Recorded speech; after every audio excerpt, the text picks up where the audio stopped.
Tiga. Halo, ini dengan Buce. Saat ini saya bersama dengan Pak Arwan Cahyadi, produsernya daripada Ati Raja. Apa kabar Pak Arwan? Pak Arwan, apa kabar Pak Arwan? Ya, apa kabar Buce? Selamat siang. Selamat ya. Baik-baik semua. Jam berapa di Siang di Makassar? sini mungkin sudah malam di sana ya. Sekarang waktunya pukul mau dekat jam 15 ya. Ya, sekarang jam 14.38 malam. Saya 10.30 malam di LA. Pak di Makassar jam 3 ya. 14.38. Iya.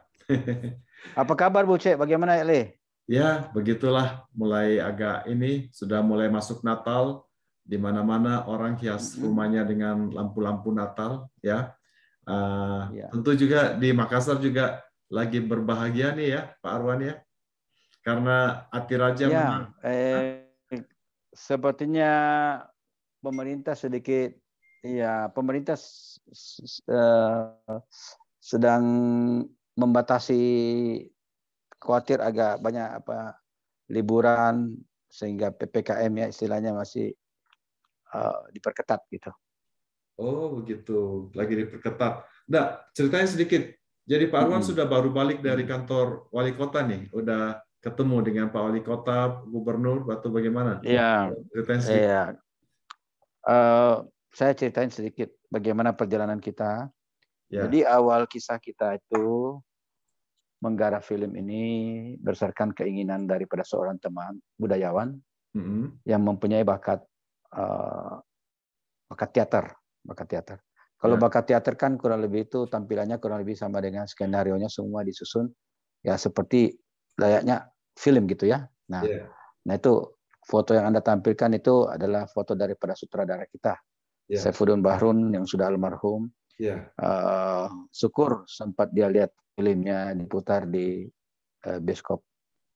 Nah, awal kisah itu kira-kira 5-6 tahun lalu itu kita pernah menggelar sebuah acara mengenang keindonesiaan Ho Eng Ji.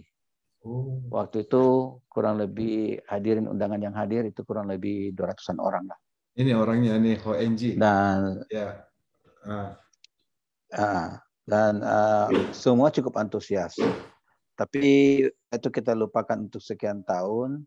Dan pada akhirnya Pak Udin Bahrun mengisahkan ke saya bahwa sebetulnya ada yang cocok kita ajukan di sini dalam bentuk sebuah film budaya yang bernuansa nasionalis juga pembauran. Sehingga saya coba menyambut, walaupun sebetulnya saya tidak punya pengalaman untuk menjadi eksekutif produser, tetapi ya mungkin latar belakang orang tua kami juga pengusaha bioskop. Pada akhirnya saya hingga pengusaha bioskop orang tuanya yang lagi naik daun dengan produksi film daerah yang sempat diorbitkan secara nasional dan rupanya juga mendapat sambutan cukup bagus. Nah, karena kita tahu bahwa orang Makassar banyak yang merantau, jangankan ke Indonesia Timur, banyak ke Indonesia Barat, ke Aceh, malah sampai seperti Buce di LA ya. Nah, istimewanya karena kerukunan keluarga Sulawesi Selatan itu tetap terpelihara dalam satu wadah. Jadi sering mereka reunian pada saat Idul Fitri, ngumpul bareng-bareng bersama, dan itu saya jadikan sebagai kekuatan untuk saya bisa memasuki untuk menawarkan untuk kita nonton bareng dan lain-lainnya pada saat pemutaran. Nah, kita flashback kembali dengan peristiwa-peristiwa lalu. Akhirnya teman saya itu cukup menyambut. Mungkin Pak Buce waktu itu juga sedang ada di Makassar ya, seperti ini ya, video ini, gambar ini sedang di Makassar, dan ya mungkin kawan saya ini cukup tertarik untuk melihat kekuatan baru yang boleh dikata film yang tidak pernah dia sentuh dalam budaya pembauran. Dan ya bersyukur karena skenario demi skenario disusun, didiskusikan sama orang teater, orang perfilman, yaitu diajak waktu itu Pak Ancu Amar juga seorang pakar di perfilman, ya juga banyak membuat film-film. sinetron, film berlayar besar, dan sampai video-video yang berdurasi singkat untuk konsumsi permintaan pemerintah kota atau pemerintah daerah di berbagai kota. Nah, akhirnya kita diskusikan bersama dan mungkin merucut, dan tiba saatnya bahwa sudah ini skenario yang sudah kita tidak boleh lagi kita geser. Jumlahnya waktu itu kurang lebih 168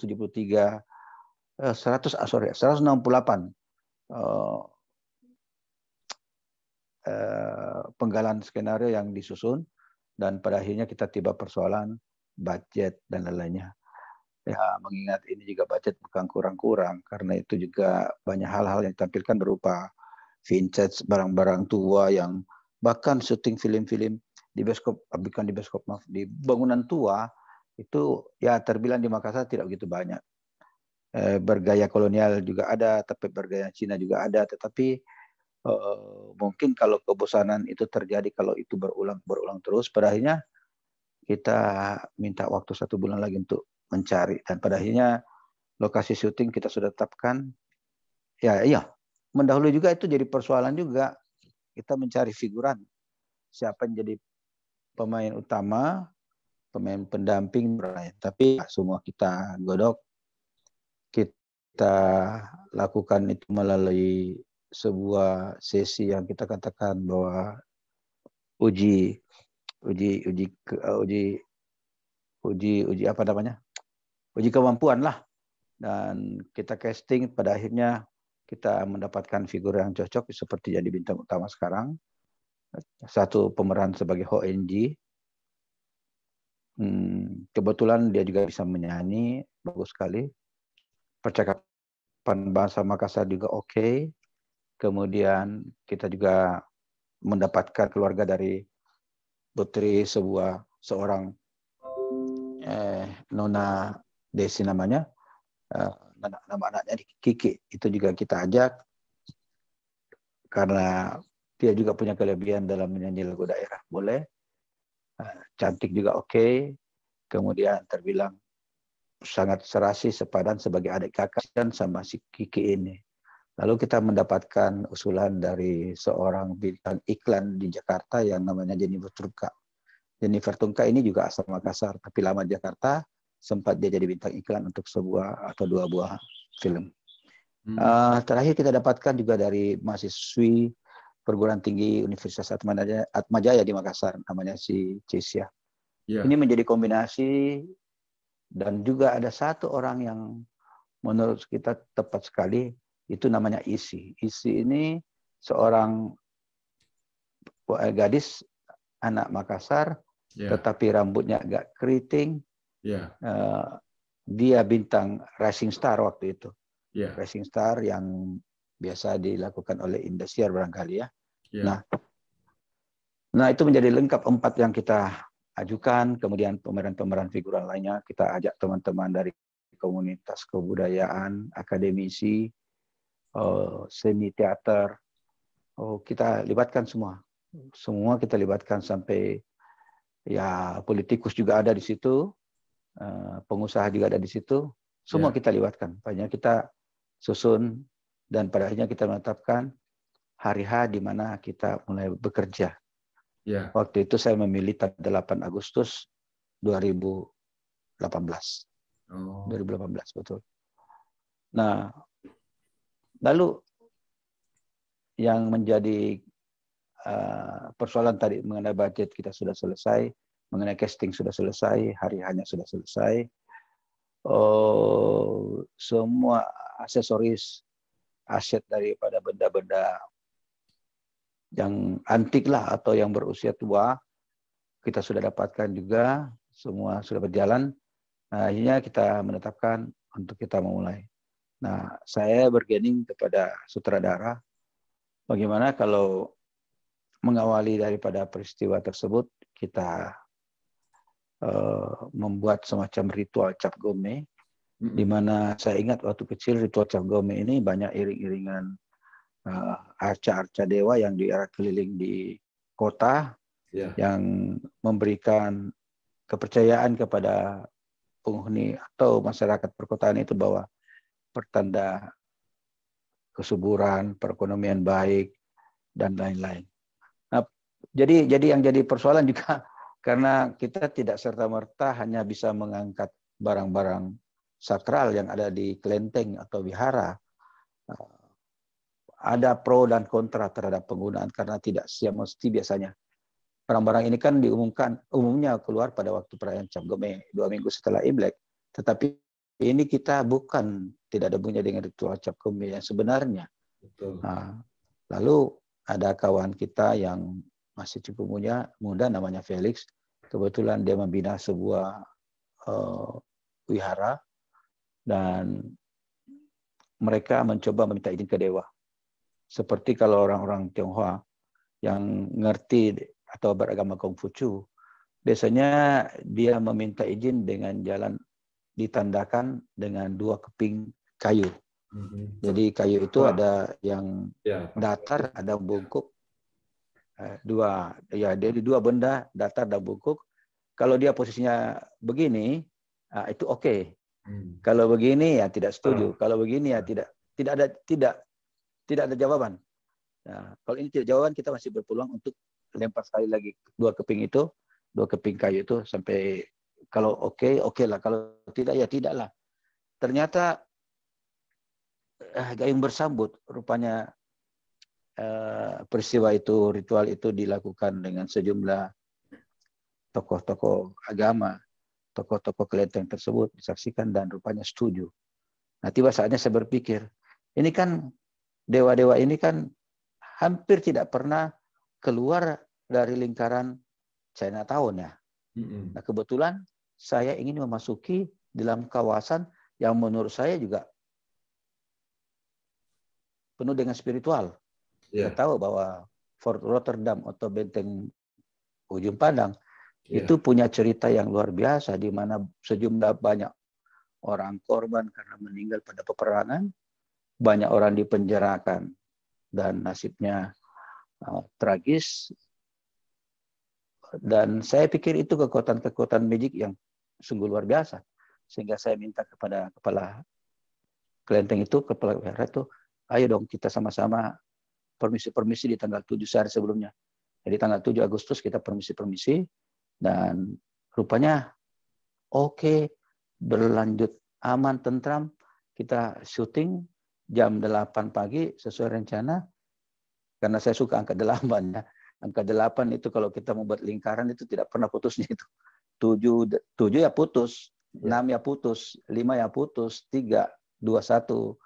Tapi kalau 8 ini sempurna, berputar-putar terus. Jadi 8 itu menurut saya itu angka sempurna lah. Ya, saya. Ya. Nah, jadi kita syuting tanggal 8, bulan 8, 2018 pada waktu itu, kemudian jam 8.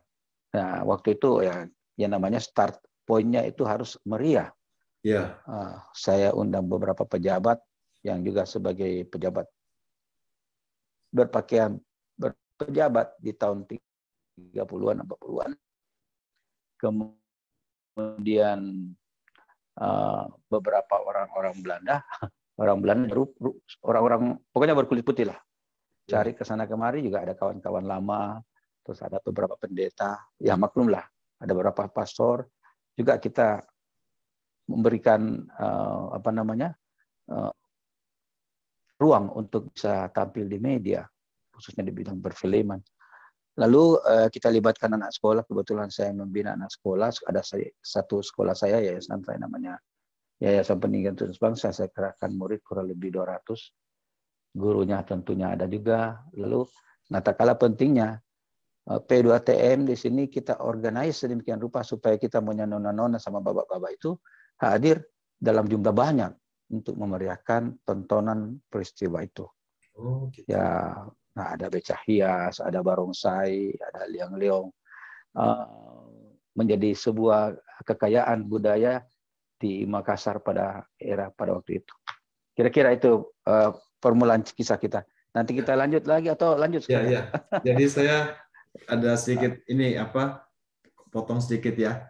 Jadi konklusinya untuk ini ya, Mbak ini, bahwa ide film ini sebenarnya itu bukan dari Pak Arwan, tapi dari beliau Pak Bahrul, betul ya? Dari beliau ini yang saya wawancara ini di video kita belakang ya, dari beliau. Terus kedua, bahwa ternyata ada nilai-nilai budaya banyak di dalam film ini. Pertama, yaitu budaya Tionghoa dimasukin, yaitu tentu yaitu dengan barongsai, cap gome. Saya juga ingat waktu mungkin saya tidak tahu waktu meninggal papanya dia juga pakai kerudung putih gitu, pakai ini ada scene gitu.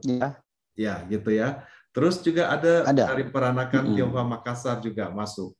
Terus kemudian juga ada dari kebudayaan adat Makassar. Saya dengar, tolong ceritakan, saya dengar waktu itu ada kerajaan apa gitu, katanya apa pakai kan ada pakai pakaian adat Makassar, ada di rumahnya siapa, karain siapa gitu. Bisa diceritakan sedikit, Pak Arwan? Iya, ya, oke. Ya begitulah mungkin Tuhan memberikan banyak kawan. Saya mau lebih ke dinas kebudayaan. Pas kebetulan yang kepala dinas kebudayaan itu adalah keluarga Kareng. Dan keluarga Karain dari mana nih? Karain kan banyak. Di Makassar kan banyak. Karain dari mana nih? Kerajaan mana? Goa, Makassar. Oh, kerajaan Goa, Makassar ya. Oke. Ya, betul. Nah, jadi akhirnya dikerahkanlah sejumlah keluarganya untuk di acara itu. Jadi acara itu seakan-akan, bukan seakan-akan. Iya, peristiwanya adalah perkawinan. Yeah. Perkawinan adat Makassar di tahun 40-an di atas rumah adat Makassar. Luar yang biasa. Lokasinya di Benteng Sebopu. Nah, itu. Dan waktu itu si Bojan Ho Engji ini diundang sebagai pemain orkes lah. Waktu itu Ho Engji itu boleh kata naik daun. Cerita orang RRI kawan-kawan saya. Pernah dia itu sampai memimpin 4 grup orkes. Orkes, maksudnya orkes Tanjidor atau mungkin orkes Langgam Keroncong. Jadi dia mengatur. Kadang-kadang RRI itu minta bersamaan dengan ada pesta perkawinan atau apa. Jangan lupa, biasanya itu orang Tionghoa yang saat kematian pun juga diiringi dengan orkes. Orkes inilah yang menjadi orkes, katakanlah orkes Turiolo ya.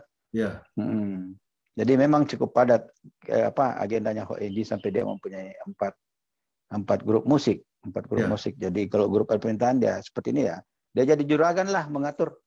Ini kau ke sana, kelompok ini kau ke situ. Permintaannya apa gitu. Jadi menarik ini. Dan menariknya juga ya. Jadi ada budaya perkawinan Tionghoa, adat orang. Terus kemudian ada budaya dari Makassar, terutama dari kerajaan Goa. Perkawinan adat Makassarnya ditampilkan lengkap dengan baju-baju bodohnya dengan pertunjukannya. Saya itu keren banget. Saya pengen sekali lihat kayak apa karena saya suka tuh lihat tuh apa wanita-wanita dengan pakai baju bodoh tuh keren banget dengan rambutnya pakai ini ya. Waktu itu zaman itu ya. Waktu itu. Nah, kendala apa yang ini? Ada enggak kendala spiritual kayak seperti apa ada yang sakit diserang atau apa kesurupan atau apa? Enggak ada kayak gitu waktu syuting. Tidak ada. Alhamdulillah saya katakan bahwa semua berjalan aman-aman. Satu peristiwa yang sedikit agak mengerikan, bukan mengerikan, sedikit merinding. Itu waktu syuting di Atiraja di scan mana ya? Dia berada di tengah malam saat Ho Engji itu atau kawan-kawannya bermain orkes sedang mabuk-mabukan gitu. Di satu tempat, orang dulu kan namanya Pak Lontang ya. Dia kan termasuk lontang, suka minum arak, balok orang sini bilang. Jadi mereka lagi guyonan apa segala macam. Sepertinya ya ada aura-aura yang seperti itu hadir. Saya tidak menyangka seperti itu, tapi laporannya ada 2-3 kawan yang sedikit katakanlah tersentuh dengan agak merinding, bulu kuduknya berdiri gitu. Tapi oke saja, tidak ada masalah, jalan terus seperti biasa. Mereka merasa kayak gitu ya, gitu. Nah, bisa juga klarifikasi juga bahwa produksi daripada film ini kayaknya selain dari Pak Arwan ada kerjasama dengan Pak siapa dari itu yang dari India siapa namanya? Saya lihat waktu itu menandatangani. Ya. Itu jadi. Jadi begini, ya kami kan tidak punya production house. Jadi cerita Pak Udin ini, saya tidak mau ditinggal diam aja begitu. Ya. Saya pikir kalau bisa kita lakukan lebih baik, lebih gotong royong, mengapa tidak? Inspirasi daripada Udin Baharun ini yang juga memang dia sejarawan, budayawan, tahu persis bagaimana ONG, lalu ya gayung bersambutlah. Saya ikut memotori, memberi modal, dan juga mengajak production house si Pak Niki, yang dulu kalau kita lihat mereka itu adalah keluarga bioskop Dewi. Kalau ayah saya keluarga bioskop Ratu. Ya, jadi kita padukan. Dia juga memang sudah terbiasa, filmnya sudah belasan, yang bahkan ada yang top-top gitu. Dia menyambut, darinya kita mengadakan share saham lah untuk memodali film ini. Ya. Gitu Nah, kira-kira. yang menarik ini tokoh utamanya juga Bojan nih ya. Saya termasuk juga yang ikut-ikut di belakang scene gitu loh. Tadinya kan ada dua pilihan, ada satu anak muda yang Katolik itu, yang Tionghoa, dan Bojan ini adalah asli Makassar, tapi mukanya seperti bapak-bapak ya. Tadinya tidak dipilih, di belakang ini ajarin dia, kamu harus ketemu sama oma-oma ya pakai ini, kamu harus bilang oe. Saya ajarin pakai kata oe itu untuk mengiyakan. Kau panggil AI, kau jangan panggil tante, panggil AI gitu. Saya ajarin si Bojan. Nah, dan ternyata saya tanya-tanya, ternyata Bojan asli Makassar dan juga aktif di HMI, Himpunan Muslim Indonesia ya, kayaknya ya, dan di Pemuda Golkar ya, gitu. Bagaimana? Bukan Muslim, himpunan mahasiswa Islam. Mahasiswa Islam ya, dan dia juga aktif juga di Pemuda Golkar gitu ya, benar ya Pak Arwan ya? Ya. Nah, tadinya juga jadi kita, saya sedikit berkisah mengenai Bojan. Ya, saya ingin berkisah. Sebetulnya ada 3 tokoh yang kita lirik.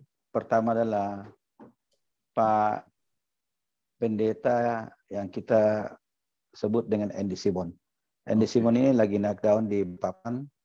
Dia dikarunia kekuatan untuk bisa memberikan kesehatan kepada orang-orang yang sakit atau disembuhkan ya. Kemudian orang kedua adalah supranatural. Kemudian orang kedua ini adalah Denny Sumargo. Nah, kebetulan dia tuh Tionghoa. Bukan, itu Margo siapa tuh? Sumargo sudah pemain basket karena Denny Sumargo. Denny Sumargo saya lobby juga, tapi beliau dengan kesibukannya yang cukup tinggi, beliau tidak ingin bergabung di tempat itu, sehingga hanya 3 yang kita hadapkan yang tadi itu disebut.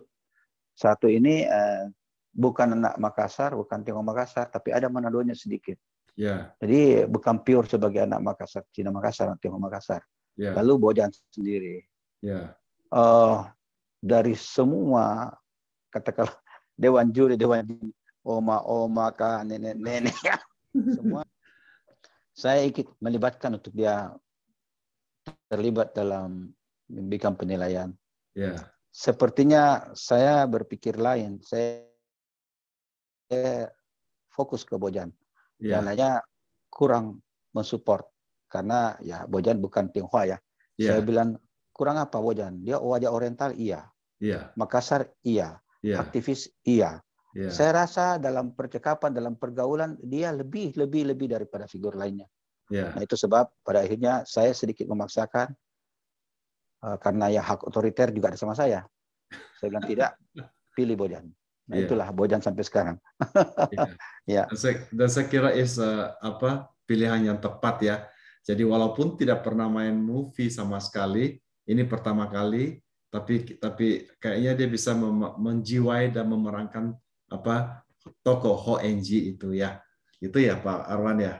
Nah, terus waktu boleh ceritakan sedikit. Yang menarik buat saya ya, sebentar. Yang menarik buat saya itu tanpa saya ketahui, si Bojan ini menelusuri letak di mana posisi kuburan daripada Ho Eng Ji. Dan dia dapatkan. Dia datang untuk nyekar. Tentu maksud nyekar ini untuk meminta restu ya. Mungkin juga kekuatan besar yang ada juga kepada dirinya. Nah, tibalah saatnya untuk syuting gitu. Ya, jadi ke sana sempat ini ya, ke sana lihat itu. Nah, waktu movie ini premier itu mulai di premiernya di mana ini Pak Arwan tadinya ini? Waktu mulai peluncuran pertamanya premier pertunjukan pertamanya itu bukan kita yang pilih. Oh. Itu pada tanggal 7 November 2019. 2019.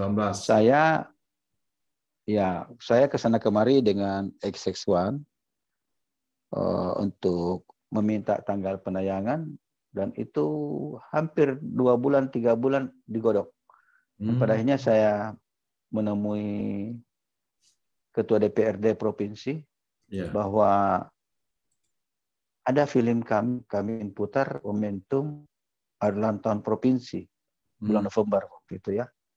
Kenapa saya bilang ini film daerah yang patut kita banggakan, yang menurut saya ini film daerah, film budaya yang sangat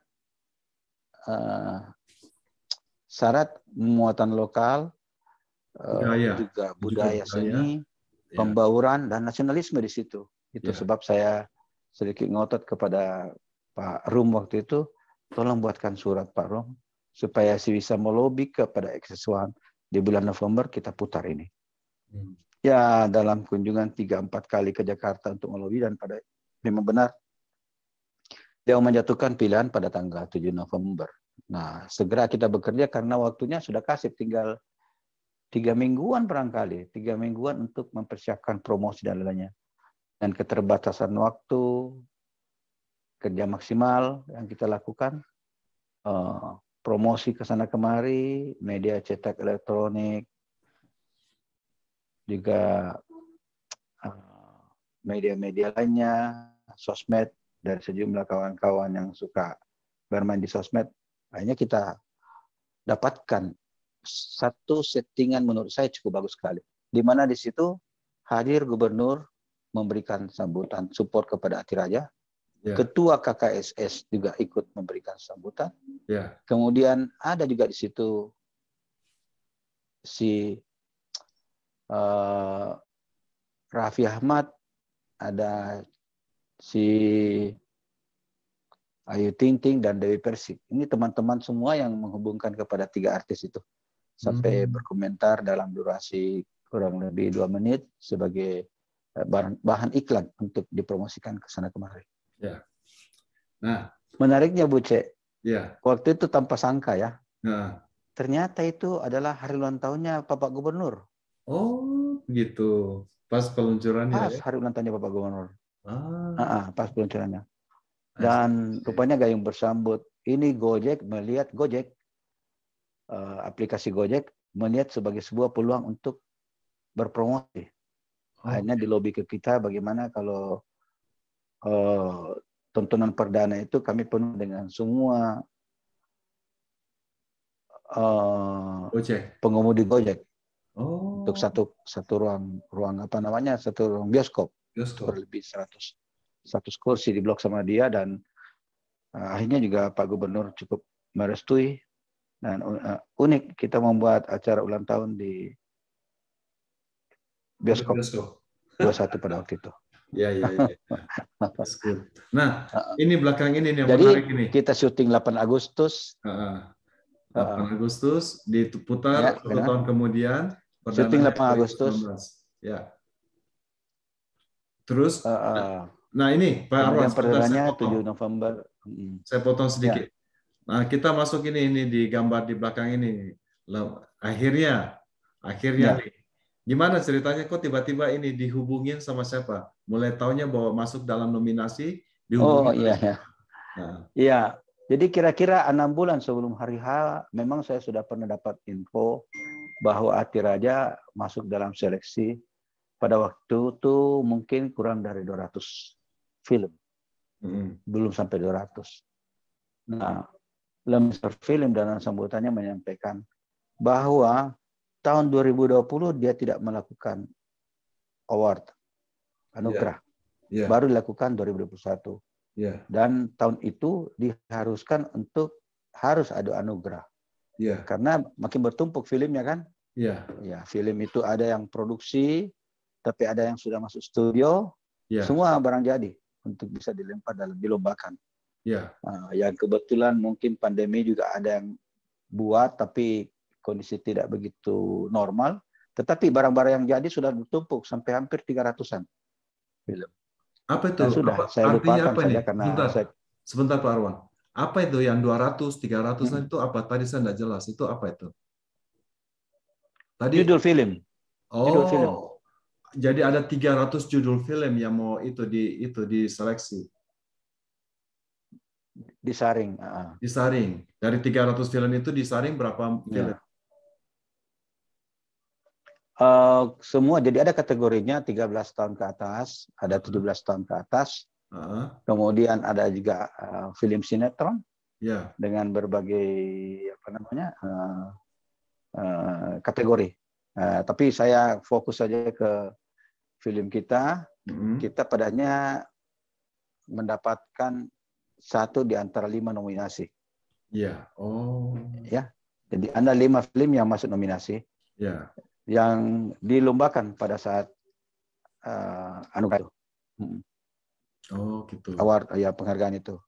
Boleh tahu ini jurinya siapa, Pak saya Arwan? juga terkejut. Sebentar, jurinya siapa ini, Pak Arwan? Jurinya, enggak tahu jurinya siapa? Lembaga Sensor Film. Lembaga Sensor Film. Lembaga Sensor Film Indonesia. Oh, tapi oke, I see, gitu ya. Jadi mereka ada apa kriteria penilaian itu ya, tertentu ya. Menurut saya yang paling berat tentu adalah Habibie ini ya, karena ini adalah film yang cukup dikenal oleh orang-orang secara umum. Ya, film percintaan. Habibie. Betul. Ya. Nah, sedikit saya cerita lembaga sensor film ini. Jadi 2 tahun dia tidak buat. Baru tahun kedua nih setelah pandemi, tahun kedua baru dia kerjakan. Ya. Mungkin saya cerita mengenai beda antara lembaga sensor film dan Piala Citra. Piala Citra itu adalah badan swasta yang melakukan. Kalau ini adalah badan pemerintah yang melakukan. Oh, begitu. Itu bedanya ya. Sensor film ya, pemerintah lah ya. Pemerintah. Oke. Gitu. Ya. I see. Nah, ceritakan saat-saat detik-detik ini pada waktu itu siapa aja yang diundang. Jadi yang diundang semua kru atau datang berapa orang dapat undangan hari itu, hari hanya. Pak Arwan. Jadi kalau saya evaluasi kembali Bapak Buce, ya setelah kita menang, saya evaluasi kembali. Oh, pantas mereka itu day by day mengingatkan kita, Pak. Ini hari H-7. Bagaimana, bisa hadir nggak? Sebenarnya insya Allah hadir. Hari H-5 ditelepon lagi, hari Min-3 ditelepon lagi, sampai ke masalah untuk kita masuk ke studio Indosiar, studio 5 Indosiar itu harus pakai PCR, bukan antigen. Lalu disampaikan juga ya disediakan kamar hotel gitu dekat Indosiar. Tujuannya barangkali supaya merangsang minat kita untuk datang ke Jakarta. Ada fasilitas hotel. Kemudian tak jauh dari fasilitas hotel itu kita bisa merapat dalam hitungan menit ke Studio 5 Indosiar. Dekat sekali. Sekali ya. Berapa orang yang hadir waktu itu, Pak? Nah, menjadi ratusan lah. Enggak, maksudnya dari hati raja. Dapat undangan berapa orang? Oh, hanya 1 orang, tidak boleh lebih. Oh, gitu. Jadi hanya Pak Arwan yang hadir? Hanya seorang saja. Istri juga tidak boleh hadir? Kebetulan kawan saya itu yang panik. Istri juga tidak boleh hadir? Ibaratnya apa ya, nyelundup lah masuk. Nyelundup masuk. Tetapi dia di tempat umum. Kalau kami di tempat tribun tertentu gitu ya. Yang masuk semua tribun tertentu. Tapi nyelundup resmi lah. Bukan nyelundup tidak resmi, nyelundup resmi lah. Nah, saya juga nggak mikir waktu kita duduk berlima dengan barisan nominator, 5 nominator, yang terus kita diumumkan 1 orang. Saya nggak kepikiran. Tetapi welcome sekali mereka. Waktu kita lapor bahwa Atiraja sudah datang, mereka langsung telepon, Atiraja sudah datang. Saya yakin juga yang lainnya sudah mengatakan, Ainun Habib sudah datang, atau siapa itu. Itu pelaporan-pelaporan itu yang mungkin menurut saya untuk meyakinkan juga bahwa orangnya ada kok. Gitu. Nah, di awalnya kita diberikan tempat di tribun atas, kemudian kita diminta turun ke tribun bawah supaya dekat ke panggung. Begitu terus kalau sinetron juga demikian, 17 tahun ke atas juga demikian. Lalu ya, saya nggak nyangka kalau diumumkan ternyata Atiraja menang.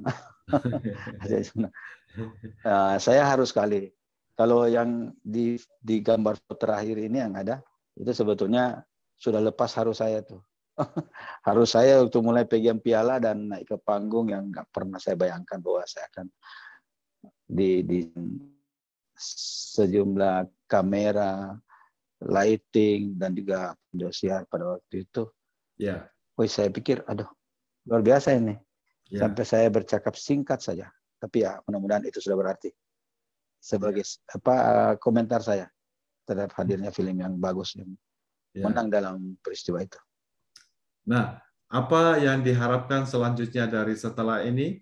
Apa yang akan terjadi setelah menjadi pemenang? Apakah film-film ini akan diputar atau akan dibeli atau sudah ada kontrak atau bagaimana? Ya. Ini masih belum kelihatan. Ya, memang dalam semua kegiatan-kegiatan ada 2 sukses. Sukses karena bisnis, ya. Kalau tak mau berdagang dong. Naruh duit mesti kembali modalnya kapan? Ya, sukses bisnis. Tapi sukses kedua ini adalah sukses dari di mana misi daripada yang apa yang kita kerjakan itu berhasil apa enggak? Kita kesampingkan bisnisnya. Tapi, nah ini saya katakan Atiraja sudah menuai bisnis, sudah menuai keberhasilan untuk mengantarkan misi visinya dalam memberikan pemahaman kepada masyarakat dalam bentuk tontonan, tetapi sukses bisnis belum tercapai. Nah, itu oleh karenanya dengan semangat baru ini kita akan berusaha untuk memutar ulang film Atiraja ini secara publik.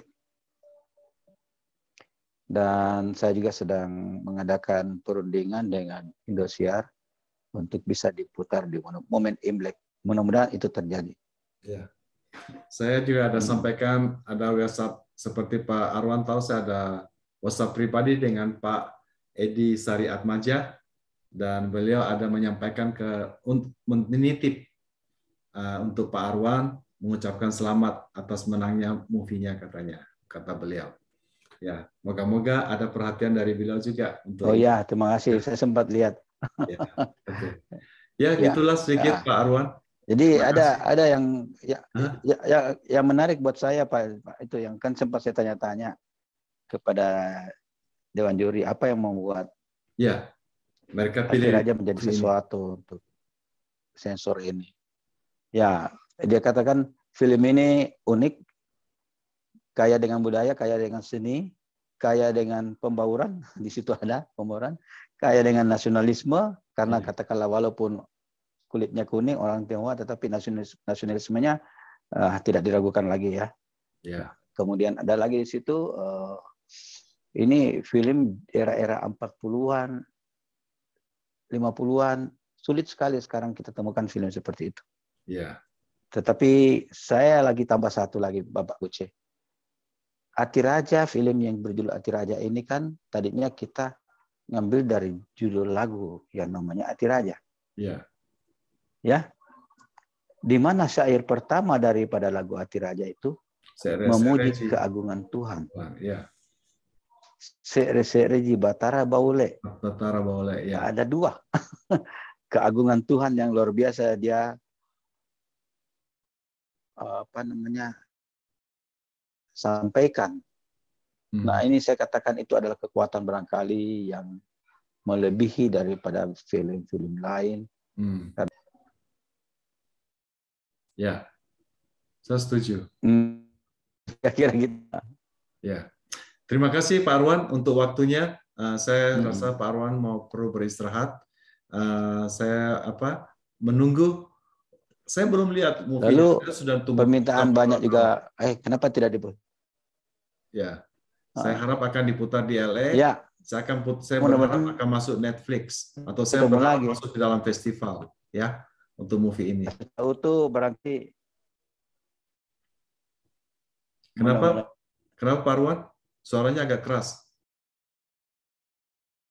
Oke, terima kasih Pak Arwan. Saya tidak kedengaran, suaranya terputus. Thank you Pak Arwan. Selamat malam.